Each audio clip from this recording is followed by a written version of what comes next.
जय हिंद दोस्तों। स्वागत है आपका आपके YouTube channel study with Prabhakar sir. आज हम लोग कल हमने जो कक्षा करी थी, बजट की पहली क्लास हमने करी थी और हमने कुछ पहलुओं पर चर्चा करी थी।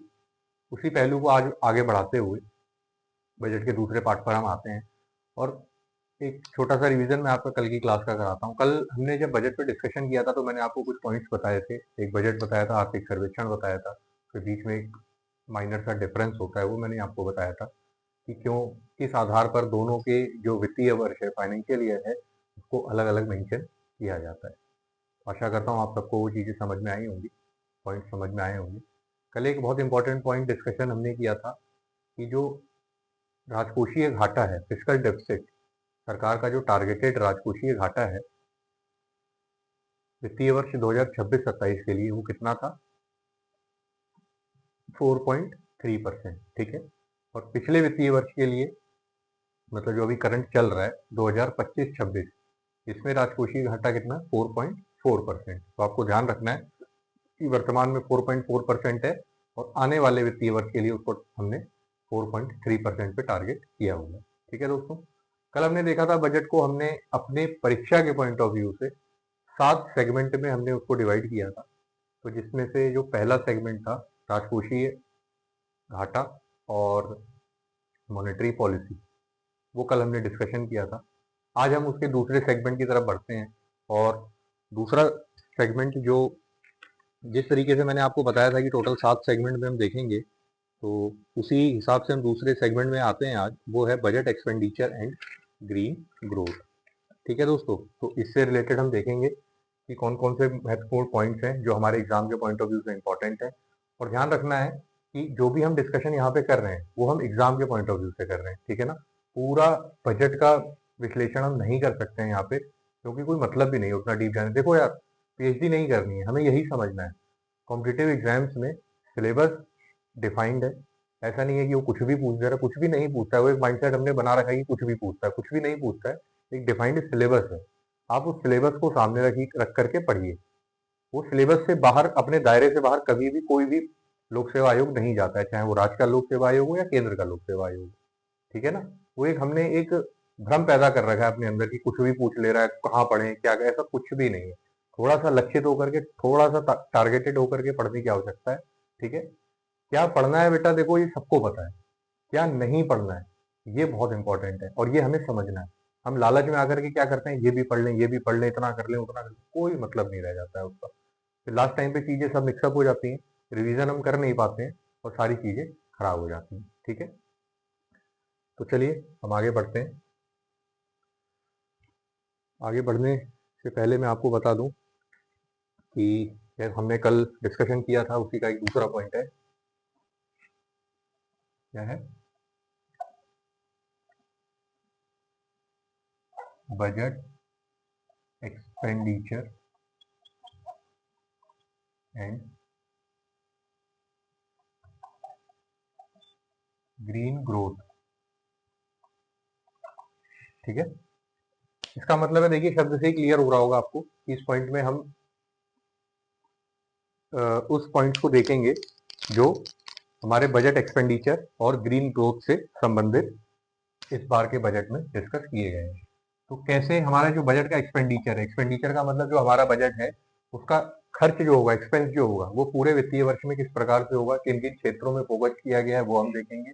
और उसी के साथ हम देखेंगे कि जो अब जब कहीं पे हम इन्वेस्ट करेंगे तो इन्वेस्ट करने का उद्देश्य क्या है? ग्रोथ, डेवलपमेंट, यही तो उद्देश्य होता है। ठीक है ना। लेकिन हमें ध्यान में रखना है कि ग्रोथ तो हम करें, परंतु वो ग्रोथ जो है ग्रीन ग्रोथ होनी चाहिए। इस बात पर विशेष फोकस किया गया है इस बार के बजट में। ठीक है। मुख्यतः हर बार के बजट में ही रहता है, लेकिन इस बार कुछ ज्यादा ही फोकस किया गया है ग्रीन ग्रोथ पर, क्योंकि आप देख रहे हैं किस प्रकार से पर्यावरण संतुलन बिगड़ने से कैसी पर्यावरणीय घटनाएं घट रही हैं, है ना। उत्तराखंड में देखिए आप, हाल में आपदाएं आई, बड़े स्तर पर आपदाएं आई, छोटे स्तर पर नहीं। ठीक है। तो आखिर ये सब क्या है? ये सब जो पर्यावरणीय डिस्टर्बेंस जो हो रहे हैं, एनवायरमेंटल डिस्टर्बेंस जो हो रहे हैं, उन्हीं का तो सब परिणाम है ये। तो इसी चीज को देखते हुए सरकार फोकस हो रखी है कि हमें विकास तो करना है, लेकिन साथ ही साथ पर्यावरण के साथ भी उचित संतुलन बना करके हमको चलना होगा। ठीक है दोस्तों। तो इसमें कुछ पॉइंट्स हैं जो मैं आपसे डिस्कशन करूंगा, ठीक है। जैसे इसमें कुछ शब्द हम बजट में आप देखेंगे, इसमें एक वर्ड आता है कैपिटल एक्सपेंडिचर बजट। ये बजट एक्सपेंडिचर में, बजट एक्सपेंडिचर जो हमारा होता है वो दो तरीके से होता है। एक होता है कैपिटल एक्सपेंडिचर,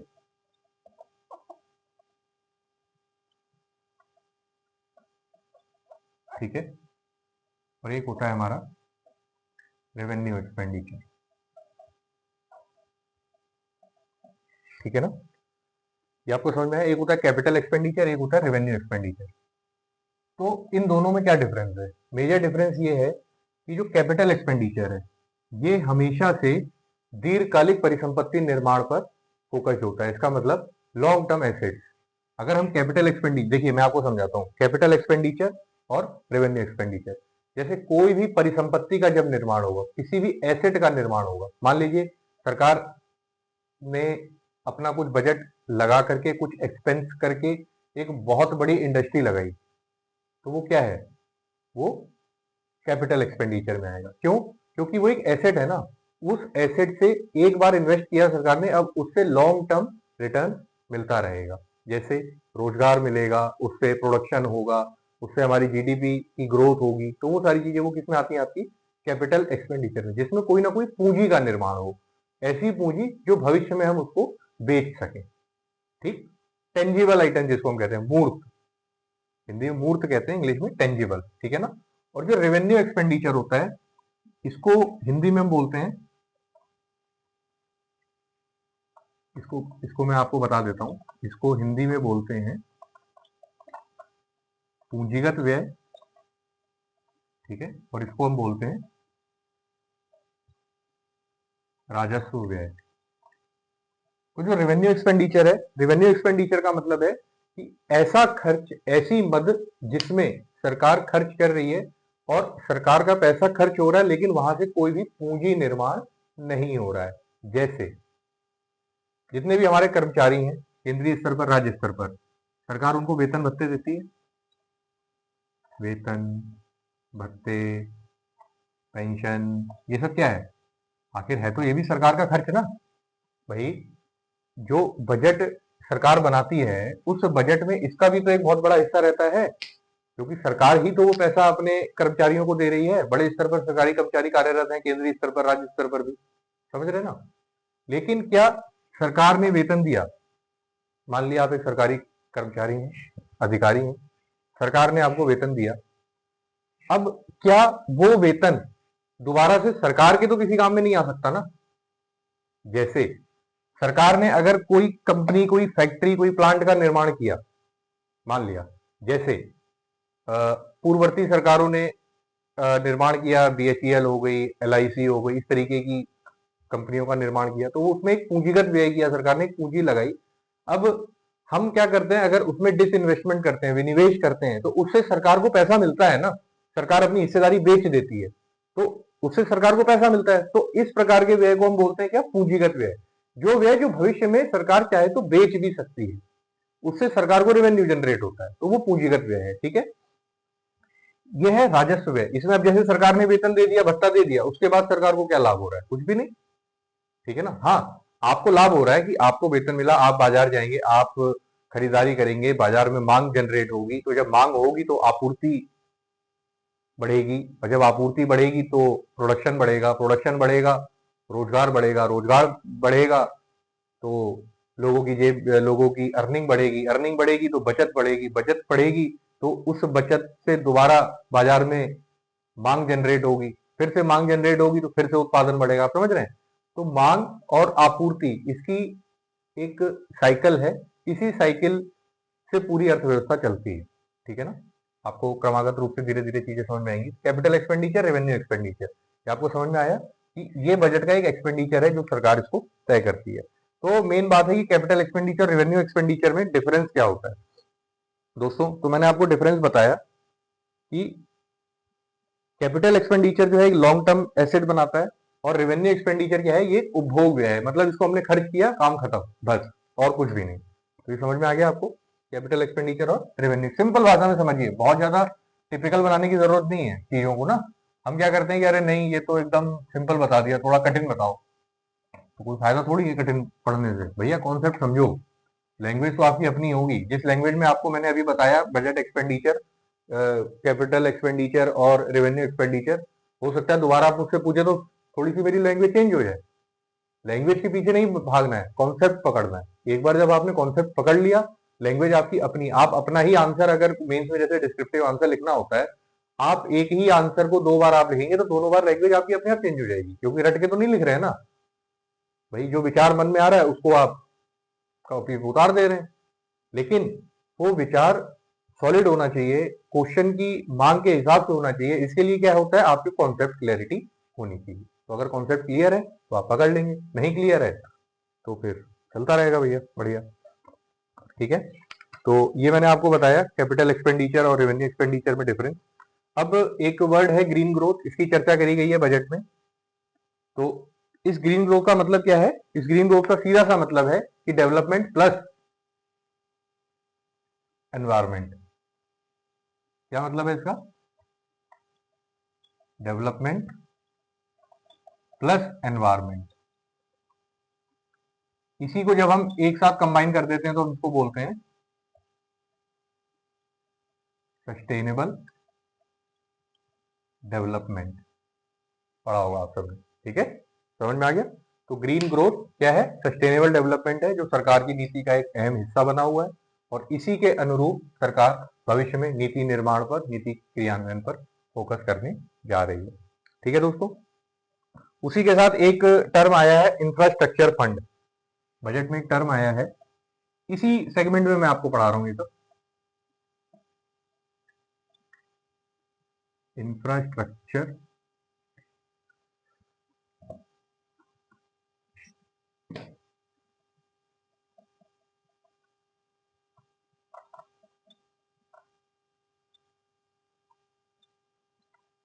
इंफ्रास्ट्रक्चर फंड, ठीक है। इंफ्रास्ट्रक्चर फंड क्या है? ये भी एक long term asset creation. Infrastructure fund, इसको एक तरीके से आप कैपिटल एक्सपेंडिचर जो हमने पढ़ा था ना, तो कैपिटल एक्सपेंडिचर जो है उसको आप इंफ्रास्ट्रक्चर फंड कह सकते हैं। क्यों? क्योंकि इस फंड से ही सरकार क्या करती है? पूंजी निर्माण करती है। पूंजी निर्माण का मतलब मैंने आपको बताया था, पूंजी निर्माण का मतलब है कि कोई भी फैक्ट्री लगाना, कोई भी इस तरीके का कार्य करना, समझ रहे हैं, जिससे हमारा इंफ्रास्ट्रक्चर डेवलपमेंट हो। इंफ्रास्ट्रक्चर का मतलब क्या होता है? आधारभूत संरचना। इंफ्रास्ट्रक्चर को हम क्या बोलते हैं हिंदी में? आधारभूत संरचना। ऐसी संरचना जो बहुत बेसिक होती है किसी भी चीज के लिए, उसको आधारभूत संरचना कहा जाता है। जैसे अब मैं आपकी क्लास ले रहा हूं, तो इस क्लास के लिए बेसिक इंफ्रास्ट्रक्चर क्या है? बोर्ड, इंफ्रा है ना। एक मार्कर होना चाहिए, डस्टर होना चाहिए। अब बोर्ड है, मार्कर नहीं है, क्या करूंगा आप बताओ? समझ रहे हैं? तो ऐसे समझना है चीजों को। इंफ्रास्ट्रक्चर, बेसिक इंफ्रास्ट्रक्चर, हर सेगमेंट का एक अपना इंफ्रास्ट्रक्चर होता है। इंफ्रास्ट्रक्चर एक शब्द है, इसका मतलब है आधारभूत संरचना। आधारभूत संरचना का मतलब आधार, आधार का मतलब बेस, बेस का मतलब बेसिक नेसेसिटी, कि जिसके बिना चीजें नहीं चल सकती। ठीक है, तो आप समझ रहे हैं, इसलिए शब्द को पकड़ना है बेटा। संरचना का मतलब क्या होता है? संरचना, संरचना हम बोलते हैं स्ट्रक्चर को। तो आधारभूत स्ट्रक्चर, इंफ्रा मतलब आधारभूत, स्ट्रक्चर का मतलब संरचना। तो देखो, वर्ड को ब्रेक कर दो, अपने आप उसका मीनिंग क्लियर हो जाएगा। और ये भी मैं आपको एक आज इंपॉर्टेंट पॉइंट बताता हूँ कि कभी भी कोई भी शब्द, चाहे वो इंग्लिश का हो चाहे हिंदी का, आपको अगर नहीं समझ में आ रहा है, उसका संधि विच्छेद कर दो। शब्द अपने आप अपना अर्थ बोलता है। ठीक है बच्चों, कुछ भी ऐसा कठिन नहीं है, कोई शब्द ऐसा नहीं है कि कुछ भी किसी का कुछ कुछ भी नाम ऐसे ही रख दिया जाता है, ऐसे नहीं रखा जाता है। हर वर्डिंग के पीछे कोई ना कोई लॉजिक होता है। उस लॉजिक को हम समझ लेंगे तो चीजें हमारे लिए क्या होंगी? आसान हो जाएंगी। ठीक है, तो इंफ्रास्ट्रक्चर फंड बजट में चर्चा में था। तो इंफ्रास्ट्रक्चर फंड क्या है? एक तरीके का कैपिटल एक्सपेंडिचर है। तो पूछ सकता है क्वेश्चन में कि बजट में चर्चा में रहा इंफ्रास्ट्रक्चर फंड किस क्षेत्र से संबंधित है। 4 ऑप्शन देगा, उसमें कोई एक क्षेत्र होगा कैपिटल एक्सपेंडिचर या पूंजीगत व्यय, तो आपको पकड़ लेना है उसको। ठीक है ना। लॉन्ग टर्म एसेट क्रिएशन की प्रोसेस है, इंफ्रास्ट्रक्चर फंड के अंदर भी लॉन्ग टर्म एसेट क्रिएट करे जाते हैं। ठीक है बच्चों, ये चीज आपको समझ में आई। तो हमने देखा कि कैसे बजट एक्सपेंडिचर और ग्रीन ग्रोथ के कुछ पॉइंट्स हैं। ठीक है, उसके बाद हम देखेंगे बजट का एक बजट एक्सपेंडिचर में एक पॉइंट इसमें आया है। क्या आया है? Social sector spending, social sector spending, सार्वजनिक क्षेत्र व्यय, इसको हिंदी में हम कहते हैं सार्वजनिक क्षेत्र व्यय। तो सार्वजनिक क्षेत्र का जो है, सार्वजनिक क्षेत्र का मतलब क्या होता है? Social sector spending. ये कौन सी मद है? इस मद के तहत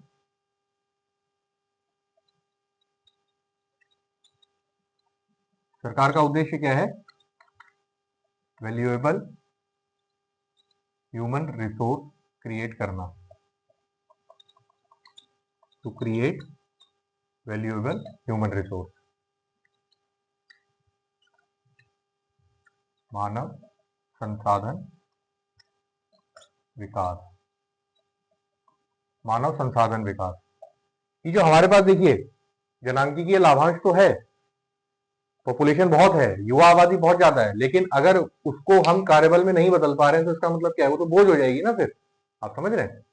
तो ये भी सरकार की जिम्मेदारी है कि मानव संसाधन का विकास कैसे किया। ह्यूमन इज अ रिसोर्स, ठीक है ना। हम आप क्या है? एक रिसोर्स हैं, एक रिसोर्स की तरह हम अपने देश के लिए एक रिसोर्स हैं, गुड रिसोर्स, ठीक है ना। लेकिन वहीं अगर हम किसी कार्यबल में नहीं बदल पाते हैं, अपने देश की समृद्धि में कोई योगदान नहीं दे पाते हैं, तो यही रिसोर्स देश के ऊपर बोझ में तब्दील हो जाता है। समझ रहे? तो ये आपको समझना है। तो इसके लिए भी सरकार ने एक अलग सेगमेंट सोशल सेक्टर स्पेंडिंग का एक प्रावधान किया है। उसका मुख्य उद्देश्य क्या है? मानव संसाधन का विकास करना। ठीक है बच्चों। उसी के साथ आप देखेंगे बजट में एक फोकस किया गया, एक नई योजना पर फोकस किया गया है, और इस योजना का नाम जो है ये एग्रीकल्चर से रिलेटेड है, और इसका योजना का जो नाम है ये है एग्री स्टैक। क्या है बच्चों? Agri stack scheme. तो ये एग्री स्टैक स्कीम जो है किससे रिलेटेड है? ये रिलेटेड है आपके small and marginal farmer, small and marginal farmer. ठीक है, एग्री स्टैक स्कीम। देखिए वर्ड से क्लियर हो जाएगा, एग्री, एग्री का मतलब फार्मर से रिलेटेड, तो आप इसको समझ लीजिए small and marginal farmer. Small and marginal farmer क्यों? हमारा जो देश है कृषि प्रधान देश है। कैसा देश है? कृषि प्रधान देश। कृषि प्रधान का देश, कृषि प्रधान का मतलब हमारे देश की जो इकोनॉमी है वो एग्रेरियन इकोनॉमी है।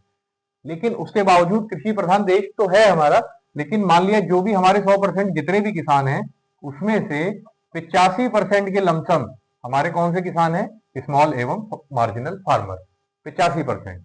तो इसलिए सरकार का मेजर जो फोकस होता है वो इस 85% को टारगेट करना होता है। ठीक है, 15% बड़े किसान हैं जिनकी जोत का आकार बड़ा है, बड़े लैंड को, जिनके पास बड़ी लैंड होल्डिंग्स है, वो उनके पास आधुनिक इम्प्लीमेंट्स हैं एग्रीकल्चर के, वो उसके माध्यम से खेती करते हैं, मतलब समृद्ध किसान है वो, उनके पास कोई दिक्कत नहीं, उनको सरकारी सहायता की कोई दिक्कत नहीं है, उनको अगर खाद सब्सिडी पे ना भी मिले तो भी वो खाद परचेज करने में सक्षम है। लेकिन जो हमारा स्मॉल और मार्जिनल फार्मर है, जिसको लघु एवं सीमांत किसान हम बोलते हैं, 1 हेक्टेयर या 2 हेक्टेयर भूमि वाला किसान, उस बेचारे के पास उतना बैकअप उसके पास नहीं होता है कि अगर वो सरकार से उसको केसीसी, किसान क्रेडिट कार्ड, एक लोन की व्यवस्था होती है, आप लोग समझते होंगे, क्योंकि मैं भी देखिए एक किसान की पृष्ठभूमि से ही हूँ, एक खेतीबाड़ी मेरे घर पे भी होती है, तो थोड़ा सा इन सब क्षेत्र की बेसिक जानकारी मेरे को प्रारंभ से ही है। स्मॉल और मार्जिनल फार्मर्स हमने देखा, स्मॉल एंड मार्जिनल फार्मर, तो इसलिए सरकार का फोकस इसलिए इसमें होता है स्मॉल एंड मार्जिनल फार्मर्स के लिए। क्यों? क्योंकि इनके पास बैकअप नहीं होता है। फसल कटी, पेमेंट इनको मिला, अगर पेमेंट रुक गया, कुछ हो गया, तो ये अगली फसल को बोने के लिए जो इनिशियल एक्सपेंस होता है, जो प्रारंभिक खर्च होता है, उसको वहन करने में ये सक्षम नहीं होते। तो इसीलिए इन किसानों को सपोर्ट करने के लिए सरकार एक योजना चलाती, केसीसी, किसान क्रेडिट कार्ड। इसमें क्या होता है कि आगामी फसल के लिए सरकार इनको जो है 3% ब्याज पर धनराशि उपलब्ध कराती है, जो कि ये समय पर जब भी इनकी फसल कटे तो फसल कटने के बाद ये इस राशि को जमा कर दें, तो इनके ऊपर ब्याज बहुत नॉमिनल 3% का ब्याज लगता है, बहुत नॉमिनल ब्याज है। ठीक है, तो आप समझिए, इसलिए सरकार का जो फोकस होता है, कोई भी योजना सरकार की होती है एग्रीकल्चर क्षेत्र से रिलेटेड, तो मोस्टली वो स्मॉल और मार्जिनल फार्मर से रिलेटेड होती है। इस चीज को आपको ध्यान में रखना है। ठीक है बच्चों, एग्रीस्टैग योजना आपने देखी, ठीक है, ग्रीन ग्रोथ आपने देखा, बजट एक्सपेंडिचर आपने देखा, कैपिटल एक्सपेंडिचर और रेवेन्यू एक्सपेंडिचर, ठीक है, इस तरीके से हम देखेंगे। उसके बाद हम देखेंगे कि एमएसएमई और टैक्स इंसेंटिव से रिलेटेड भी चर्चा बजट में की गई है। तो आज की क्लास को हम यहीं पे रोकते हैं। ठीक है दोस्तों, तो हमने जो 7 सेगमेंट जो हमारे थे, इसमें से पहला हमारा था फिस्कल एंड मॉनेटरी पॉलिसी, दूसरा था budget expenditure and green growth, और तीसरा हमारा है agriculture digital and rural initiative. क्या है? एग्रीकल्चर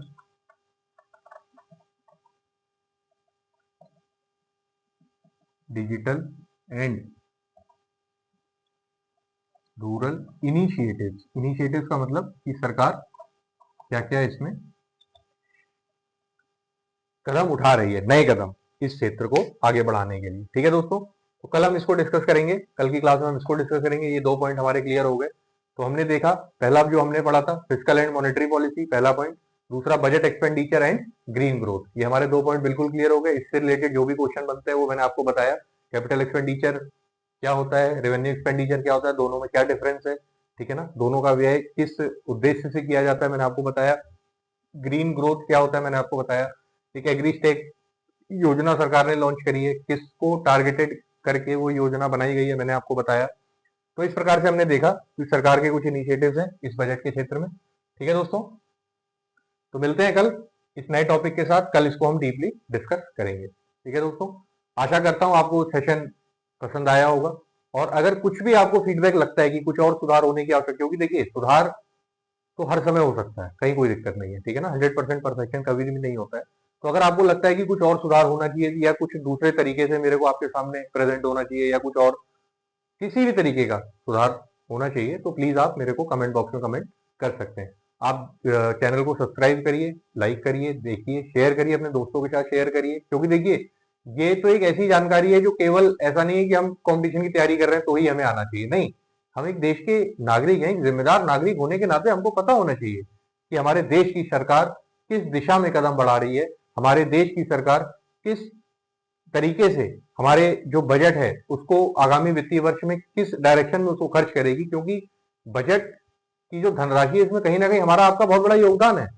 हम लोग भी टैक्स देते हैं, तो हमारा जो इनकम टैक्स है जो हम देते हैं, उस इनकम टैक्स को ही बड़े लेवल पर इकट्ठा करके सरकार के पास एक बहुत बड़ा अमाउंट क्रिएट होता है, जिसको सरकार हमारे ही उत्थान के लिए, मानव संसाधन के निर्माण के लिए खर्च करती है। तो इसकी जानकारी हमें होनी चाहिए, तो इसमें कहीं कोई दो मत नहीं है।